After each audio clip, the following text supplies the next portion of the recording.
ఈ రోజు అయితే ఫుల్ రెయిన్ ఉంది, అయినా కూడా మైసూర్ ప్యాలెస్ అయితే విజిట్ చేస్తాం.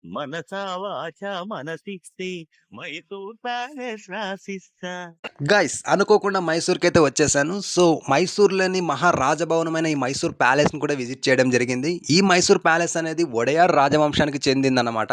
సో ఈ ప్యాలెస్ని 1912లో నిర్మించారు. రోజుకు కొన్ని లక్షల మంది ఈ ప్యాలెస్ని చూడడానికి వెళ్తుంటారు. అంటే ఇండియాలో తాజ్‌మహల్ తర్వాత అంతగా ఎక్కువ టూరిస్టు విజిట్ చేసే స్పాట్ అయితే ఇదే అన్నమాట. అసలు ఈ ప్యాలెస్ అందాలు చూడాలంటే మాత్రం నైట్ 7:00 నుంచి నైట్ వరకు చూడొచ్చు. అస్సలు ఎంత అద్భుతంగా ఉంటుందంటే మొత్తం లైట్స్‌తో కొన్ని లక్ష దీపాలతో వెలిగిపోతుంటుంది. ఎంత అద్భుతంగా అంటే అంత అద్భుతంగా ఉంటుంది. చాలామంది చెప్తుంటే ఏమో అనుకున్నాను కానీ చూసిన తర్వాత I am also feel like same.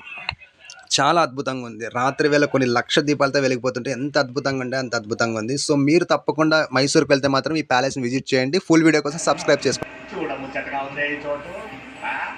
So Karnataka స్టేట్‌లో అయితే మోస్ట్ విజిటింగ్ ప్లేస్ అయితే ఇదే అనమాట మైసూర్ ప్యాలెస్. సో బెంగుళూరు నుంచి అయితే చాలా దగ్గరే ఉంటుంది. జస్ట్ 2 అవర్స్‌లో వెళ్ళిపోవచ్చు. సో ఫుల్ వీడియో కోసం సబ్స్క్రైబ్ చేసుకోండి.